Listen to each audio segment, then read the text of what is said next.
L'étude qui fait référence actuellement sur ce que devient l'aluminium vaccinal une fois qu'il est injecté est une étude de 1997 menée par un chercheur américain qui s'appelle Florent, avec un autre chercheur qui est le pape des adjuvants qui s'appelle Stanley Hem.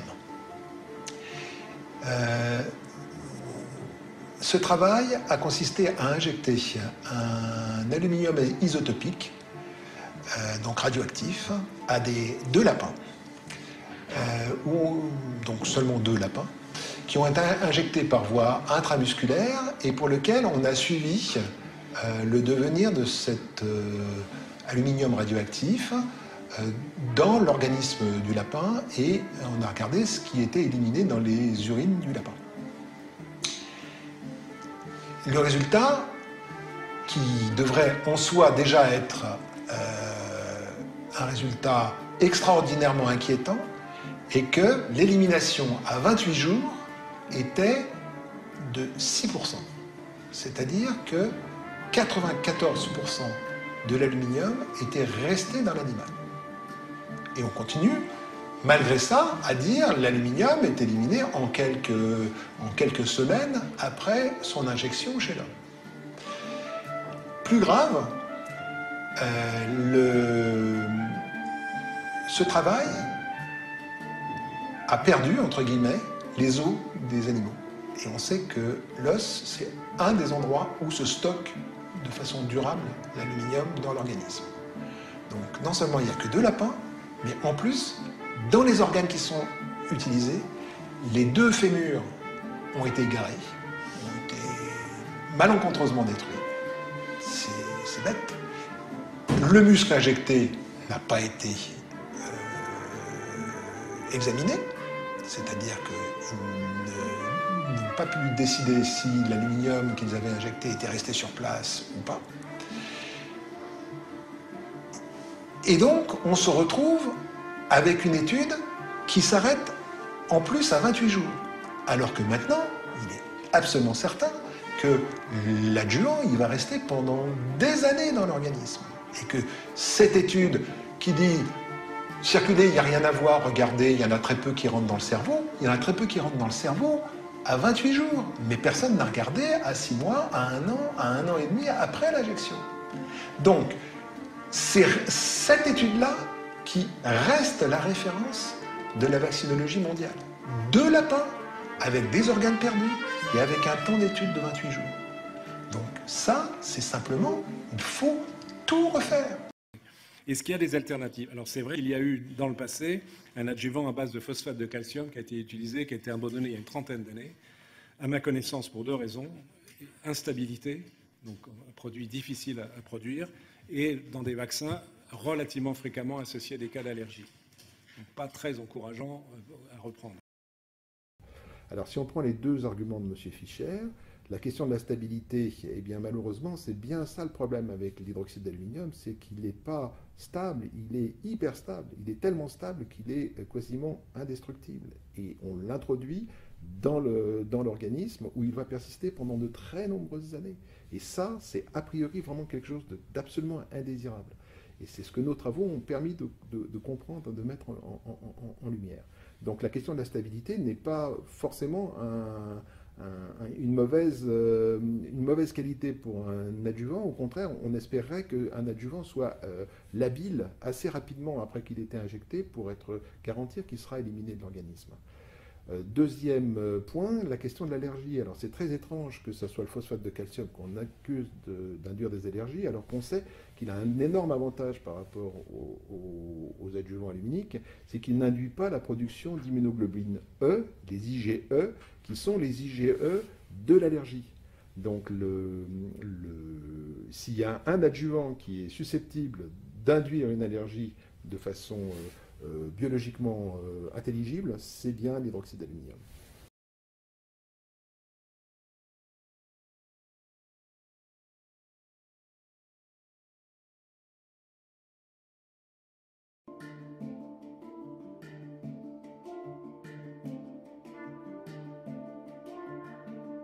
Yeah, well, as you know, myself and my group we've been working in the field of aluminium for more than 30 years now.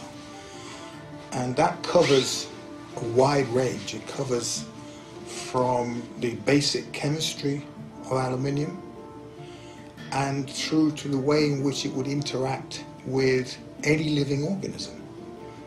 And that has been our remit for 30 years, which is to understand why aluminium has no biological function. We get people who have no knowledge, who are uninformed, sitting on World Health Organization, Food and Drugs, etc. All of these different committees who talk about aluminium, you have this fallacy of, I think it's the World Health Organization, giving a safe limit for aluminium. And they say, as long as it's below 1 milligram per kilogram body weight per day, you're safe. So I asked them, how do you know that when I don't know it? I've been working on aluminium for 30 odd years, trying to understand it. You know this. I asked them for the details. How did you work this out? And who did it? And it's based upon 2 or 3 animal studies taken from the literature. And that's a human recommendation. And the people who reviewed it, none of whom have any expertise in aluminium, and that has become a value that all over the world. Girard était directeur scientifique de Pasteur Vaccins au moment de la polémique. Il reconnaît que la décision d'arrêter les vaccins au phosphate de calcium est un choix avant tout industriel. Avec l'arrivée de Mérieux, si vous voulez, les choses sont devenues beaucoup plus professionnelles. C'était des professionnels, c'était des industriels. C'est là où, dans un souci de rationalisation, l'Institut Mérieux a dit, écoutez, on laisse tomber le phosphate de calcium, tout le monde fait de l'hydroxyde d'aluminium. Pourquoi un souci de rationalisation? Parce que dans une industrie, c'est toujours plus compliqué d'avoir différents produits qu'il faut mélanger, pas mélanger, éviter de mélanger, etc. C'est plus simple d'avoir une ligne unique. Et comme la ligne unique était celle de tous les autres fabricants de vaccins à l'époque, donc c'était un peu normal de se tourner vers l'hydroxyde d'aluminium. Cette vision industrielle, Marc Girard continue de la défendre, même lorsque nous lui parlons des malades de la myofasciite à macrophages. Soyons clairs, par rapport aux milliers de millions de doses de vaccins qui sont utilisées dans le monde, ça représente un nombre infime. C'est 3 patients à Créteil ou je sais pas quoi. 1000 patients en France? 1000 patients en France. On sacrifie. Mais non, c'est pas qu'on les sacrifie. Je suis en train d'essayer de vous montrer que le tout n'est pas de se concentrer sur le pauvre clochard qui est malheureux, mais qu'il y a aussi le reste de la communauté. Ce pauvre clochard, ce sont des centaines de malades sacrifiés par l'industrie pharmaceutique.